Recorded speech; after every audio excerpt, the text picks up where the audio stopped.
Hoy estamos con el viceministro de Coordinación con los Movimientos Sociales, Alfredo Rada, en los estudios. Nos vamos a referir a las encuestas, nos vamos a referir a estos 6 días que quedan, de hecho, para el referéndum de este domingo. ¿Cómo está, viceministro? Un gusto, bienvenido. Muy buenos días y muchas gracias por la invitación. El presidente había denunciado y se ha hecho referencia a una encuesta que va a salir ayer domingo. Se han conocido encuestas en los días pasados. ¿Cómo ustedes ven este panorama, viceministro? Bueno, nosotros sabemos que Página 7 es un periódico que está completamente alineado a intereses no solamente opositores, sino también antinacionales. ¿No creen en las encuestas publicadas, de No, hecho? no, no, nosotros siempre, desde hace años, no es algo que lo digamos Sí. ayer o anteayer, desde hace años hemos dicho que las encuestas siempre han tenido la tendencia de reducir el porcentaje, la cantidad de votación que finalmente logra el presidente Evo Morales o el movimiento al socialismo. Eso siempre lo hemos visto y por ello es que nosotros no tenemos confianza en las encuestas. Pero, ¿sabe? A esto nosotros le agregamos en el último tiempo que hay una especie de estrategia de guerra mediática, que lo que intenta es plantear que, bueno, pues se reduzca o se ajuste, digamos, los términos de votación según las encuestas entre el sí y el no, ¿no? Y particularmente Página 7, recordarán, hace varias semanas, creo que hace un mes, publicó una entrevista, pero no solo fue Página 7, fue también Los Tiempos y El Deber.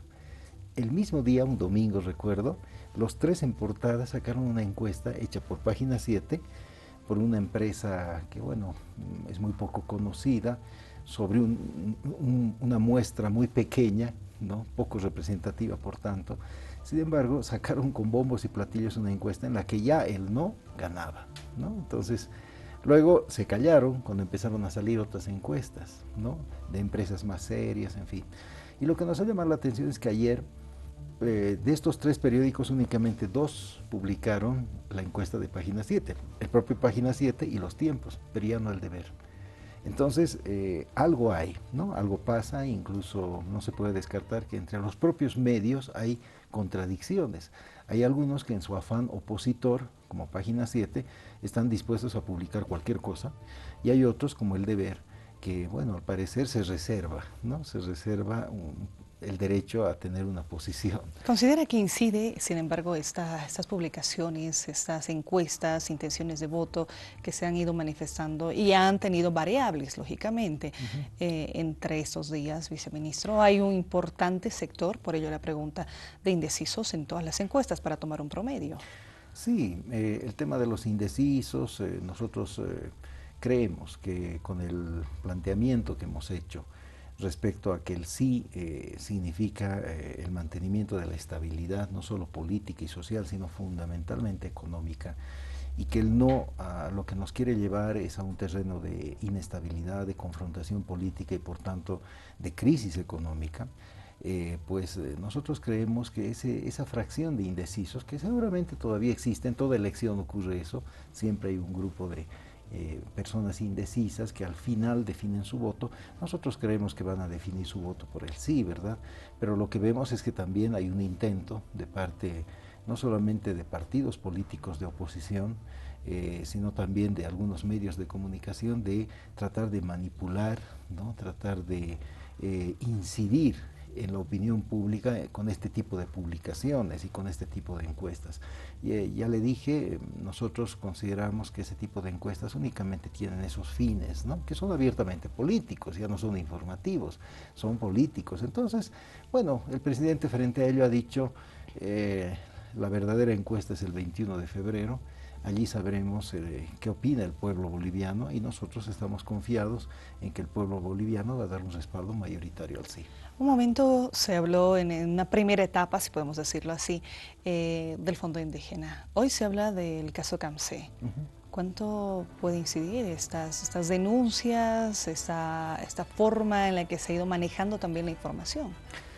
Mire, sobre lo del fondo indígena mucho se ha hablado ya, pero no está de más decir que este es un caso que está en abierta investigación Ese por era el el tema Ministerio fuerte, pero al Público. inicio le decía. Claro, sí, pero frente a ello hubo detenciones, hay 24 personas detenidas, están en la cárcel, hay 400 personas que están siendo investigadas por el caso del fondo indígena, por lo tanto, nadie puede decir que es un caso que está cubierto por un manto de impunidad ni nada que se le parezca. Entonces, bueno, ese caso del fondo indígena nos parece que se fue agotando como una especie de beta, ¿no?, Oye, el que la diputado Rafael oposición Quispe utiliza. continúa en huelga a propósito de este Sí, sí, tema. lo cual demuestra que el señor, digamos, está asumiendo una actitud abiertamente política, partidaria, en relación a este tema, cuando este es un tema, el del fondo indígena, es un tema ya judicial, ¿verdad?, en el que el Ministerio Público, las autoridades correspondientes del ámbito judicial, tienen que llevar adelante la investigación. Entonces,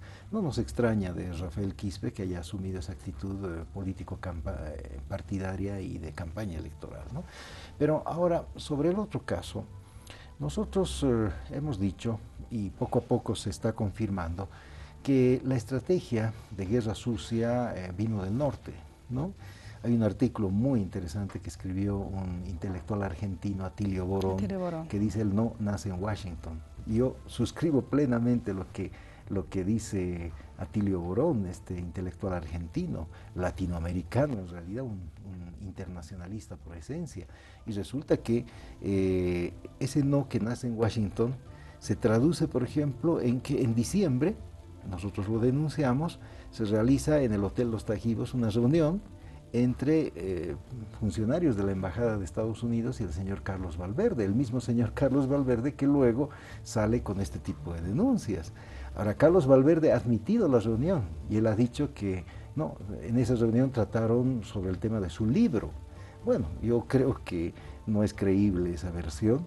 Nosotros afirmamos que en esa reunión de diciembre del Hotel Los Tajivos, pues se trazó la estrategia, se transmitió la estrategia de guerra sucia en esta recta final del referéndum. Pero, porque además, si nos fijamos, ¿no?, es típico de la política norteamericana el escudriñar en la vida privada de las personas, ¿no?, buscar todo, cualquier tipo de relación, en fin, y a partir de ello lanzar denuncias que afectan a la vida privada, la intimidad, la privacidad, pero convertir eso en materia de escándalo público. Eso es típico de la política de Estados Unidos. Acá en Bolivia eso no se hacía mucho. Entonces ya podemos ver de dónde viene la estrategia.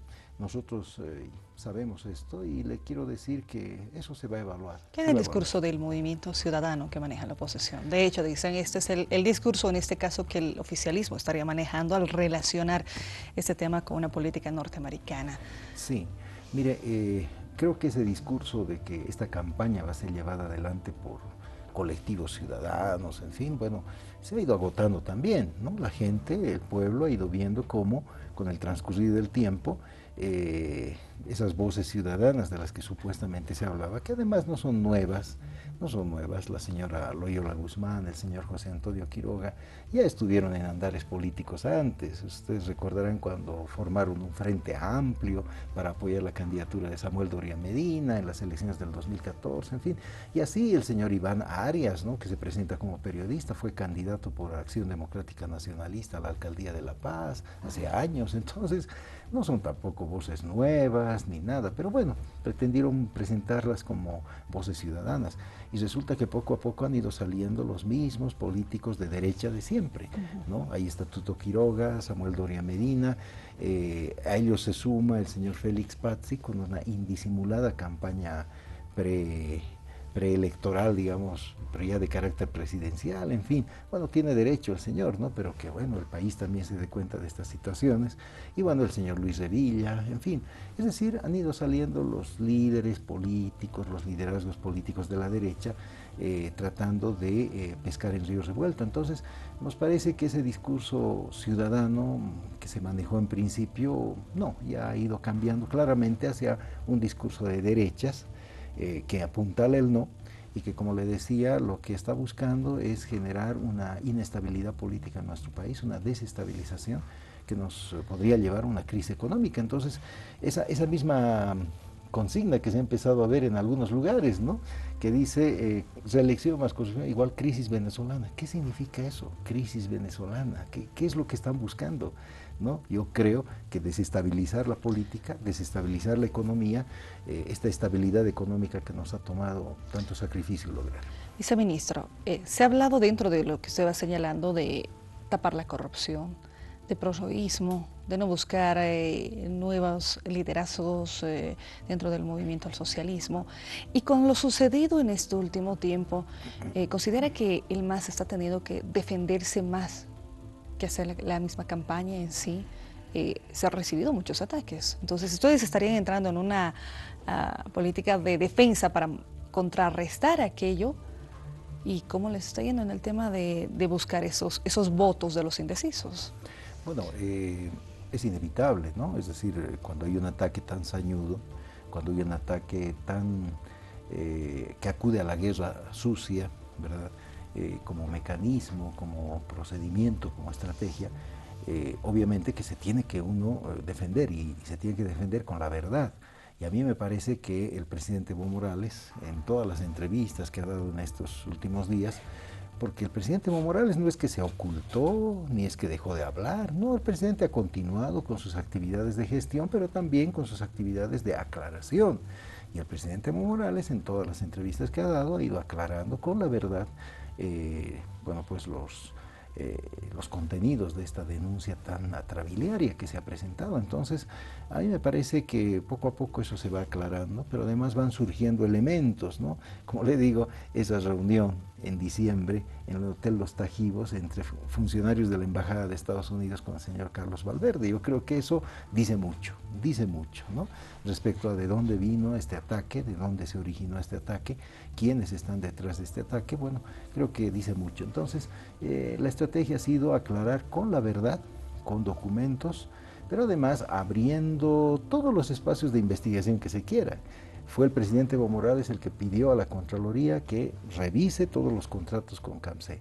Fue el presidente Evo Morales el que propuso a la Asamblea Legislativa Plurinacional que conforme una comisión mixta en la que estén representantes del oficialismo y de la oposición. Por lo tanto, nuestra estrategia ha sido aclarar con la verdad los contornos de esta denuncia, pero al mismo tiempo seguir insistiendo en que lo que se juega el 21 de febrero es el que la garantiza, frente a un no que plantea la inestabilidad, la desestabilización y el conducirnos a una crisis económica, como ya lo están mostrando con las consignas que empiezan a pintar en las ciudades. Entonces, bueno, pues yo creo que entre el sí y el no, esas son las cosas que se juegan y nosotros sabemos, confiamos que el pueblo boliviano tomará en conciencia una buena decisión el 21 de febrero. Muchas gracias, viceministro, por acompañarnos. No, muchas gracias a Via Yala, muchas gracias a usted, Gabriela, y un gusto como siempre estar acá.